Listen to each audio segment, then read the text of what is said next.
గురువుగారు చెప్పబోయే క్లాసును అందరూ కూడా డిస్క్రిప్షన్ బాక్స్లో చూడండి. అద్య ఏకచత్వారింశత్తమః పాఠः జేతు సంస్కృతం జేతు భారతం. ఈ రోజున 41వ పాఠము. అద్య కః దినాంకః. ఇవాళ తేదీ ఎంత? దినాంకం అంటే తేదీ. ఇవాళ తేదీ ఎంత? అద్య 24తమః దినాంకః. అది రాసుకోండి. అద్య 24తమః దినాంకః. 24వ రోజు, 24వ తేదీ దినాంకము. అద్య కః వాసరః. ఇవాళ ఏమి నెల? అద్య మంగళవాసరః. ఈరోజు మంగళవారము. ఇక్కడ ఒక విషయాన్ని గుర్తుపెట్టుకుందాం. ఇంతకుముందు చెప్పానేమో, బహుశా చెప్పుండొచ్చు, అయినా మళ్ళీ చెబుతున్నా. మన ఇళ్లల్లో పూజలు చేసేటప్పుడు పురోహితులు ఆదివారం రాగానే రవివాసరే అంటారు. సంకల్పం చెబుతున్నప్పుడు ఏదో ఇష్టాయ మశ్యామ సమర్థితో అని చెప్పుకున్న తర్వాత రవివాసరే అంటారు. ఆదివాసరం అంటే తప్ప? ఆదివాసరం అన్నా కూడా సంస్కృత పదమే అది. రవివాసరే అనక్కర్లేదు. అలాగే సోమవాసరం అనకుండా ఇందువాసరే అంటారు. అంటే అక్కడ ఏదో తను ప్రత్యేకంగా సంస్కృతం చెబుతున్నట్టుగా, ఇవన్నీ తెలుగు పదాలు అన్నట్టుగా, మీకేమి రావు అన్నట్టుగా పొరపాటు. ఇందువాసరం అన్నా సోమవాసరం అన్నా, సోమ కూడా సంస్కృత పదమే. మంగళవాసరే సంస్కృత పదము. బుధవాసరే, గురువాసరే, శుక్రవాసరే, శనివాసరే, ఇవన్నీ సంస్కృత పదములే. వాటిని అలాగే ఉచ్చరించవచ్చు. కానీ అలా చేయటల్లా మన వాళ్ళు. అదే తప్పుగా భావిస్తున్నారు. మన పొరపాటు ఆదివాసరం అంటే ఉరుకో, తప్పు, ఉరుకో, రవివాసరేను అంటున్నారు. గబుక్కున లేదా భానువాసరేను అంటున్నారు. అవసరం లేదని చెప్పండి.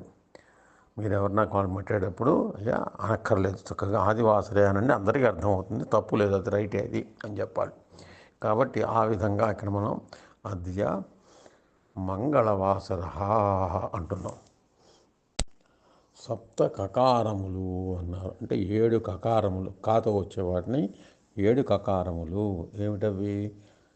కహ, కిం, కాహ. 3 ఒకటే. కహ అంటే ఎవరు, పుంలింగము. కా అంటే యవతి, స్త్రీలింగము. కిం అంటే ఏది, నపుంసకలింగం. ఈ 3 ఒకటే. రెండోది కుత్ర, ఎక్కడా. ఇది ప్రశ్న వేసుకోవచ్చు. సమాధానం అక్కడ, తత్ర, అత్ర, యత్ర, ఏకత్ర, సర్వత్ర, ఇవన్నీ చెప్పుకున్నాం. వాటికి పైన కిమ్ అయిపోయింది, కుత్ర అయిపోయింది. కతి, కతి దీ దీర్ఘం లేదు. కతి అంటే ఎన్ని, ఎన్ని ఉన్నాయి, ఎన్ని రూపాయలు ఉన్నాయి, ఎన్ని పుస్తకాలు ఉన్నాయి, ఎన్ని దేవాలయాలు ఉన్నాయి, ఎన్ని లేఖనీలు ఉన్నాయి, ఎన్ని పెన్సిళ్ళు ఉన్నాయి, ఎన్ని గృహములు ఉన్నాయి, అలాగా ఎన్ని మండలములు ఉన్నాయి. ఆంధ్రప్రదేశ్ కతి మండలాని సంతి అంటే బోర్డులే, అలాగనమాట చెప్పుకో. ఎన్ని జిల్లాలు ఉన్నాయి, ఇలా చెప్పుకోవచ్చు ప్రశ్నలు. జిల్లా అంటే జిల్లానే ప్రవర్తించండి. జిల్లాహ అని అంటే జిల్లాలు, జిల్లా కతి జిల్లా సంతి అని అంతే. దానికి మళ్ళీ ప్రయత్నం చేయకండి. అది కతి అంటే కిమ్ అయింది, కుత్ర అయింది, కతి అయింది.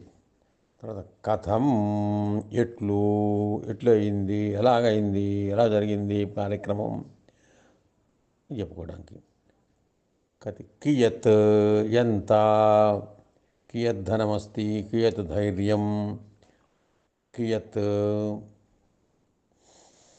కదా, ఎప్పుడు, కదా, కదా, యదా, కదా, యదా ఎప్పుడైతే, కదా అప్పుడు, తదా అప్పుడు, కదా అలాగనమాట. కదా ఎప్పుడు, యదా ఎప్పుడైతే, తదా అప్పుడు, యదా కదా. కిమర్థం ఎందుకోసము, దేనికోసం చదువుతున్నావు, దేనికోసం తింటున్నావు, దేనికోసం జీవిస్తున్నావు. కిమర్థం జీవతి, ఎందుకోసం జీవిస్తున్నావు, ఎందుకోసం చదువుకుంటున్నావు, ఎందుకోసం అన్నం తింటున్నావు, ఎందుకోసం దేవాలయానికి వెళుతున్నావు, ఇవన్నీ ఎందుకొరకు. కిమర్థం అంటే కిమ్, ఇంకోటి కుతహ, ఎక్కడ నుండి. కుతహ అంటే ఎక్కడి నుంచి వస్తుంది, ఎందువలన అని కూడా వస్తుంది, చెప్పుకున్నాం ఒకసారి. కిం, కతి, కుత్ర, కదా, కిమర్థం, కుతః. కియత్, 7 7 కకారములు. ఒకసారి రాస్తాను, అవి చూద్దాం. కిమ్ అంటంలో నపుంసలింగం కాబట్టి పుంలింగంలో కహ చెప్పుకోవచ్చు, స్త్రీలింగంలో కా అని చెప్పుకోవచ్చు. సహ కహ, సా కా, తత్ కిం, నపుంసకం కిమ్ అయిపోయింది. కుత్ర, కుత్ర అస్తి, కుత్ర గచ్చతి, ఎక్కడికి వెళ్తున్నారు నువ్వు. కుత్ర కార్యం కరోతి, ఎక్కడ ఉద్యోగం చేస్తున్నావు. కుత్ర పఠతి, ఎక్కడ చదువుకుంటున్నావు. కుత్ర భోజనం కరోతి, ఎక్కడ భోజనం చేస్తున్నావు. భార్య నాస్తి కిల, అతః గృహే భార్య నాస్తి. కుత్ర భోజనం కరోతి, ఇంట్లో పెళ్ళాం లేదు, ఎక్కడ తింటున్నావురా అన్నం, అలాగనమాట. కుత్ర ఎక్కడ. కతి ఎన్ని, కతి కార్యాణి ఎన్ని పనులు ఉన్నాయిరా, కతివా కార్యక్రమాన్ని అలాగే చెప్పుకుంటాం. కతి కార్యక్రమం అలాగ. కతి పుస్తకాన్ని, కతి గృహాణి సంతి, కతి నగరాణి సంతి, భారతదేశే కతి మహానగరాణి సంతి. దాన్ని చెప్పుకురావచ్చు పూర్వం. అయోధ్య, మధురా, మాయ, కాశీ, కాంచీ, అవంతిక, పురి, ద్వారావతి చేవ సప్తైతే మోక్షదాయక కతి నగర, మోక్షదాయక నగరాణి కతి. కానీ అంటే ఏవేవి అన్నప్పుడు, కతి అంటే సంఖ్యా కాని అన్నప్పుడు సప్త సంఖ్యా కానీ. అలాగా నద్య, మోక్షదాయక నద్య, ఇలాగన్నీ చెప్పుకోవచ్చు. షట్ చక్రవర్తిన, ప్రధాన చక్రవర్తిన కతి సంఖ్యాకా, షట్ సంఖ్యాకా, ఇలాగనమాట. ప్రధాన పర్వతా కతి, పర్వతములు ప్రధానం ఏమున్నాయి చెప్పుకున్న హిమాలయం ఇది అని చెప్తాం కదా. హిమవాన్, పారిజాతక, వింధ్య అని చెప్తున్నాం కదా. మహేంద్రో మలయస్స శివ దేవతాత్మ హిమాలయ, అలా చెప్పుకోవచ్చు. కాబట్టి అవన్నీ ఇలాగా కతి అని వస్తుంది. కథం ఎట్లు, కథమస్తి ఎట్లా ఉంది, కథం కరోతి ఎలా చేస్తున్నావు, కథం ఏతత్ కరణీయం ఇది ఎలా చెయ్యాలి, కథం ఎట్లు అని వస్తుంది. అలాగే కదా ఎప్పుడైతే, కదా ఎప్పుడు, కిమర్థం ఎందుకొరకు, కియత్ ఎంత. ఈ 7 కకారాలతో ఒక్కొక్క దాంట్లో 10 వాక్యాలు చొప్పున రాయండి చక్కగా. 70 వాక్యాలు అయిపోతాయి. వాక్యాలు ఎన్ని రాస్తే అన్ని వస్తాయి, గుర్తుంచుకోండి. ఎవరో ఒకరిద్దరు మాత్రమే చూపిస్తున్నారు, మిగతా వాళ్ళు చూపించట్లా అసలు. నేనేం బాధపడను, చూసేస్తాను ఒకసారి. వెంటనే చూడకపోయినా ఎప్పుడప్పుడు దృష్టి పడుతుంది నాది.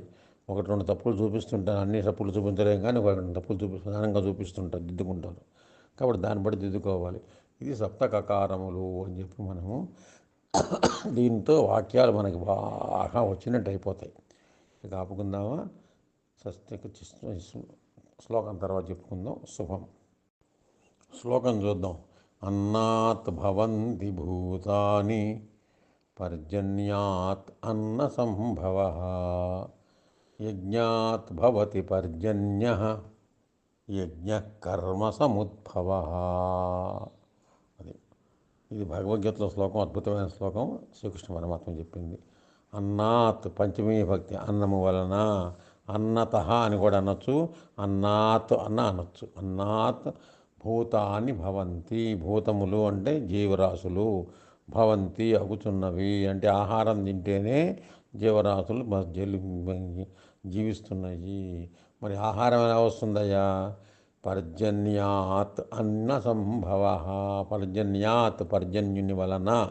పర్జన్యం అంటే మేఘం. మేఘము వలన, మేఘము నుండి అన్నం ఉడుతుంది. అంటే మేఘం నుంచి వర్షం వస్తే వర్షం వల్ల పంటలు పండుతాయి అని అర్థం. మరి పంటలు ఎలా వస్తుంది? పర్జన్య మేఘం ఎలా వస్తుందయ్యా? యజ్ఞాత్ భవతి పర్జన్య. యజ్ఞము వలన పర్జన్యుడు మేఘుడు వస్తాడు. యజ్ఞము చేస్తే మేఘుడు వస్తాడు. మరి యజ్ఞం ఎలా అవుతుందయ్యా? యజ్ఞ కర్మ సముద్భవ. కర్మ వలన పుడుతుంది యజ్ఞము. అంటే మనం కర్మ చేస్తే మంచి కర్మలు చేస్తుంటే యజ్ఞం పుడుతుంది. ఆ యజ్ఞం వలన మేఘం వస్తుంది. మేఘం వలన అన్నం వస్తుంది. ఈ అన్నం వలన జనులందరూ హాయిగా జీవిస్తారు. జనులే కాదు పంచజీవరాశులు జీవిస్తాయి అని అన్ని పంచమీ భక్తి వాక్యాలను ఇక్కడ రాశాడు. తర్వాత ఏమో ప్రథమా విభక్తి వాక్యాలు భూతాని అలాగనమాట. అన్న సంభవ, పర్జన్య, సముద్భవ ఇవన్నీ ప్రథమా విభక్తి వాక్యాలు. ఏకవచన వాక్యాలు. భూతాని మటుకు బహువచనం ఒకటి. అన్నాద్భవంతి భూతాని, పర్జన్యాత్ అన్న సంభవ, యజ్ఞాద్భవతి పర్జన్య, యజ్ఞ కర్మ సముద్భవ. ఇది నేర్చుకుందాం. స్వస్తి. నేర్చుకుందామా సంస్కృతం అనే యూట్యూబ్ ఛానల్ని లైక్ చేయండి, షేర్ చేయండి, సబ్స్క్రైబ్ చేయండి.